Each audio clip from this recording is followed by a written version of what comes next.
Pues en diversos ámbitos y en diversas direcciones, ¿no? Pero hay un denominador común, ¿no?, de todas esas complicaciones, y es la generación de un punto de inquietud, de ansiedad, de incertidumbre, de no saber a ciencia cierta cuál va a ser el tránsito de la economía en los próximos años, ¿no?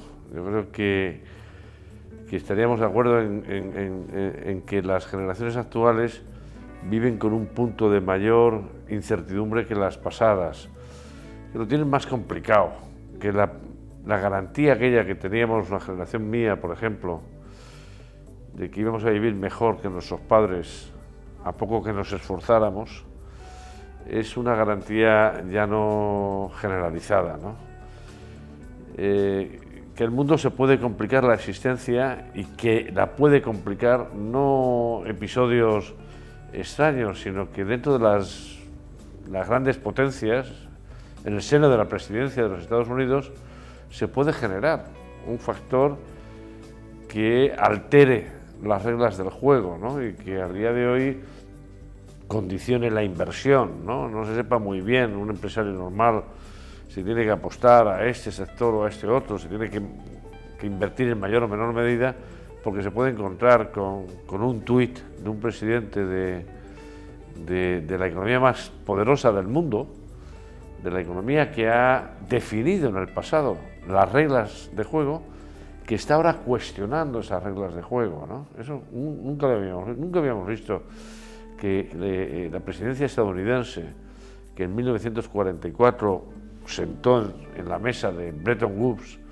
en la conferencia aquella al resto del mundo, para decir: señores, vamos a dotarnos de unas reglas que gobiernan económicamente al mundo, que sea ahora la presidencia de Estados Unidos la que diga: me salto esas reglas y impongo unos aranceles a China, o amenazo a las economías de la Unión Europea con penalizar la importación de automóviles, o etcétera, etcétera, ¿no? Es verdad, y eso es inquietante, ¿no? Porque es verdad que la crisis del 2007-2008 fue tremenda, fue severa y compleja, ¿no? Y fue una especie de shock que sumió a todo el mundo, desde las autoridades, los supervisores, a los economistas académicos, en una especie de desconcierto. No habíamos visto nada desde la Gran Depresión, desde los años 30, no habíamos observado una convulsión que hiciera temblar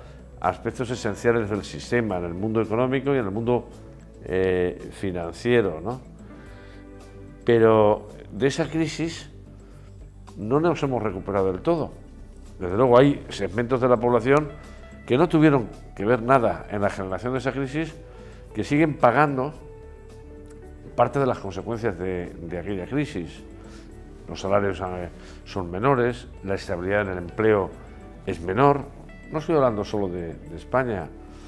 Las garantías sociales se han reducido, la desigualdad en la distribución de la renta es mayor, la distribución de la riqueza es más regresiva, pero además hay una sensación de precariedad, ¿no? Como de desconfianza, ¿no? Ha sido suficiente que se recuperaran un poco las economías en los últimos 3 o 4 años, que ahora empezaran a desacelerarse, para que cundiera la impresión de que estamos a la vuelta de otra crisis. Yo creo que no estamos a la vuelta de otra crisis. Desde luego nada que ver con lo que sufrimos en el 2007-2008, pero la impresión de la gente es que nos pueden volver a dar un meneo, ¿no? Entonces hay una combinación de incertidumbre, de inseguridad, de desconfianza en el propio sistema económico, en la propia capacidad que tiene el sistema económico de mercados, el sistema capitalista, para soportar convulsiones, ¿no? Yo creo que no estamos a la vuelta de una crisis, pero todo el mundo dice: ¿habrá una recesión? ¿Habrá otra crisis? ¿Será más suave que la de 2007-2008? Sí, yo creo que fue la más... Desde la Gran Depresión, si tuviéramos un podium en el que poner las crisis más severas, más dañinas de la historia, en la posición número 1, la medalla de oro, es la Gran Depresión, es los años 30. pero en la posición número 2 sería la de 2008, ¿no? Pero si por complejidad fuera, probablemente la de 2008 estaría en la primera posición, ¿no? Entonces, sí, en principio porque fue una especie de enmienda casi a la totalidad de funcionamiento del sistema, sobre todo al sistema financiero. Creíamos que las finanzas, el sistema financiero, podía resistir. En segundo lugar, porque nació en el epicentro del sistema. La crisis no nació como la crisis de América Latina o del sureste asiático, en un país en desarrollo. El epicentro de la crisis estuvo en el centro, estuvo en Estados Unidos, estuvo en el sistema financiero, en el Wall Street, ¿no? En tercer lugar, porque la propagación fue rapidísima, ¿no? La crisis nació en el verano del 2007, ¿no? Pero estaba aquí 3 semanas después, ¿no? Y en cuarto lugar, pero no menos importante, porque el impacto sobre la economía real y sobre el empleo fue severo. Bueno, no se ha recuperado. Hay que recordar que de todas formas cuando llegue la crisis ya habíamos empezado a observar en algunas economías una contención del estado del bienestar, ¿no? Incluso una ampliación de la desigualdad en la distribución de la renta, ¿no? La crisis agudiza esa tendencia y hoy el estado del bienestar en casi todos los países del mundo tiene una menor dimensión que en 2007-2008. Lo que ocurre es que al mismo tiempo las autoridades de muchos países son conscientes de las consecuencias adversas de la factura que pasa ese adelgazamiento del estado del bienestar, por la vía de la desafección, de la contestación, de la incomodidad de la gente, de la emergencia de nacionalismos raros, en definitiva, de la propia inestabilidad social del sistema, ¿no? Estamos viendo cómo las consecuencias de algunos de esos excesos son consecuencias que pueden estar pasándole factura al sistema económico, ¿no? Y la prueba es que desde dentro del sistema, de instituciones muy conservadoras del propio sistema económico, se empiezan a levantar señales de alerta que dicen, cuidado, ¿no nos estaremos cargando parte del sistema? ¿No será mejor tratar de compatibilizar el propio sistema con mayores dosis de estado de bienestar, con un mayor respeto al medio ambiente, con una menor concentración del poder empresarial, con un menor dominio de las finanzas? Yo creo que estamos en un punto en el que se le ha visto las orejas al lobo, ¿no? Sí, hubo, digamos, algunos de los excesos sí fueron advertidos, ¿no? Es decir, que nos estábamos cargando el planeta, que estábamos erosionando la sostenibilidad medioambiental. Sí, desde principios de la década de los 2000 empezamos a observar, a leer incluso informes académicos, técnicos, rigurosos, que las finanzas estaban dominando el ámbito de la economía real y que no era sano que se subordinara la economía real a la economía financiera. También había señales, ¿no? Que estábamos avanzando en una distribución regresiva de la renta y dejando demasiados excluidos en la cuneta.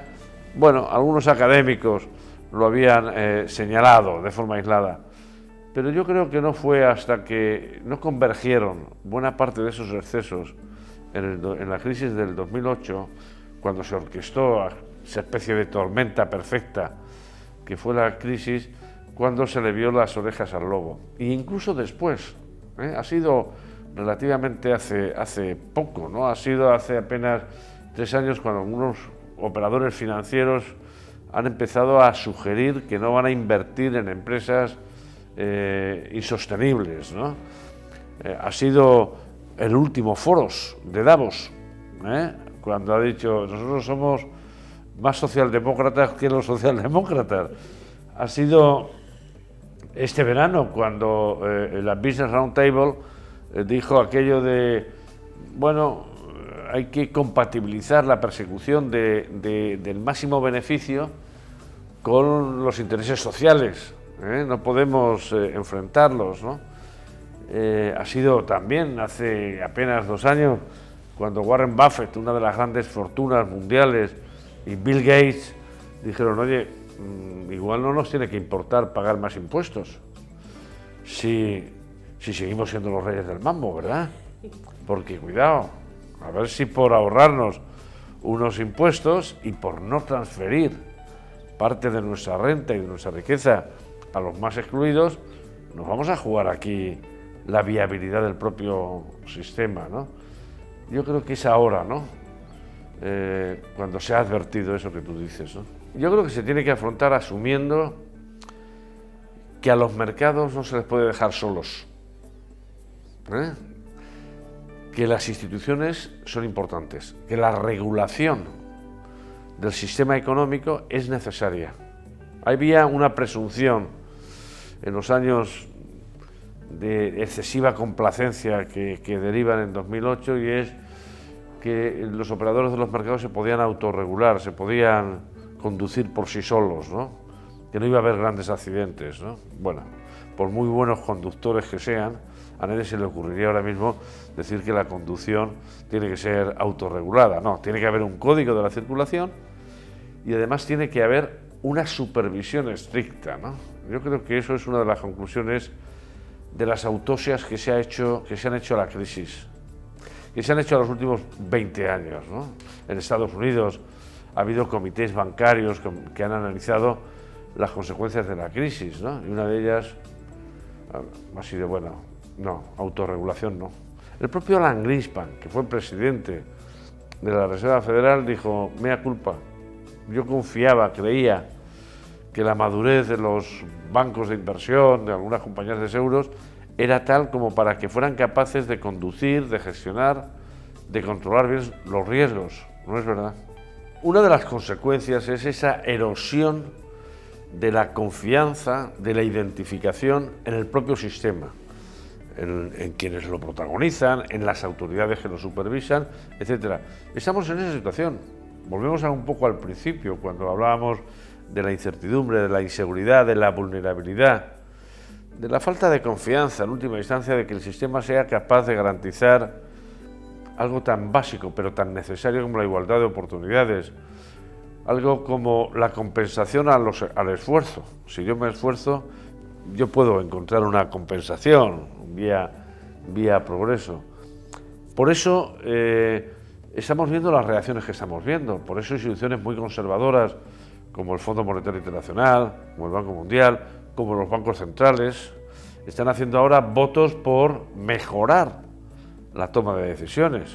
El Banco Central Europeo ha dicho que a partir de ahora va a procurar mirar que los bancos sean sostenibles, que una parte de sus inversiones sean no solo medioambientalmente sostenibles, sino socialmente sostenibles, ¿no? Las instituciones que hemos comentado, ¿no? Yo creo que desde dentro, desde las entrañas del propio sistema, empieza a haber reacciones regeneracionistas, que sean mero lavado de cara, que sean un ejercicio de reputación. ¿Representativas, acaso? Es discutible, es admisible, no son hermanitas de la caridad, pero aunque así sea, yo creo que no hay mucha vuelta atrás. Yo creo que hay razones para confiar en que la presión ciudadana, la presión política en su más amplia acepción, es tan grande que buena parte de los excesos se van a contener. Algunos incluso se pueden revertir.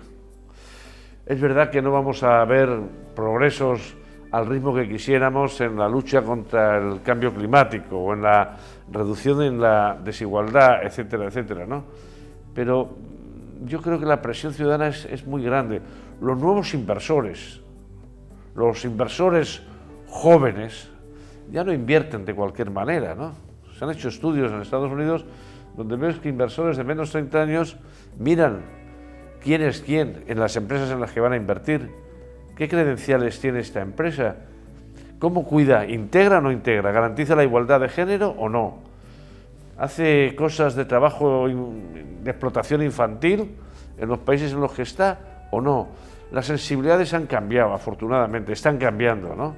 Y están cambiando en el propio sistema, no son grupos radicales solo que andan por la calle, sino que en la comunidad de inversores están empezando a calar prioridades que hace apenas 10 años no existían. Sí, claramente. Desde luego creo en algo muy importante, que es la regeneración de la especie.